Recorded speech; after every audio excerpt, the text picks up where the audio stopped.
country, all backed by Soros, of course. One of them is called Jason Williams. He's the DA in New Orleans. Under Williams, the homicides in the city were up 80% last year. So far this year, they're up 46%. Here's a local news report. From 4 p.m. Friday to 4 a.m. Sunday, 12 people were shot in 7 different incidents, resulting in 3 people being killed. Suspects pulled up in a truck, got out, and began firing at a group of people, hitting 3 of them.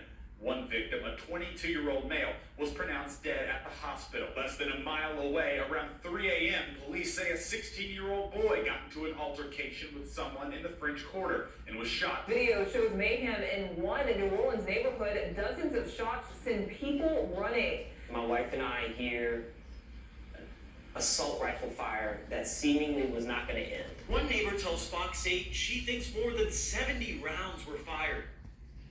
French Quarter used to be wild, always has been, but you can go there, can't now, too dangerous.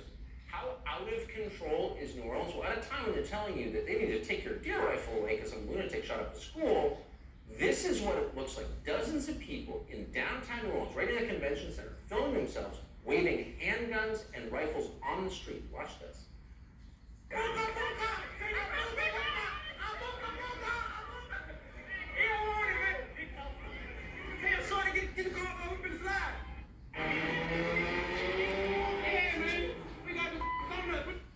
Just parked right in the middle of the street next to the convention center in the middle of the day. So what are the New Orleans police doing about this? Well, we checked their Facebook page. We didn't see anything at all. No arrests have been made. They don't care. What have they been doing? Well, New Orleans Police Department officers were busy attending something called a drag brunch.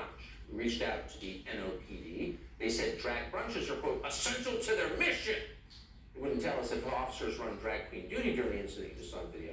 Meanwhile, Democratic Party leaders have not said a word about the collapse of New Orleans. They're just glad the statues were taken down. Instead of telling you the biggest threat this country faces is something called white supremacy. And each week seems to bring new tragic incidents. Increasing number committed by individuals who hold white supremacist ideologies.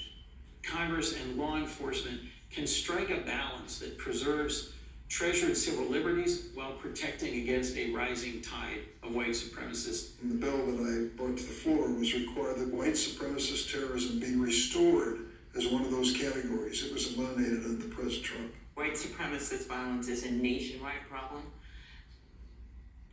So what exactly is white supremacy?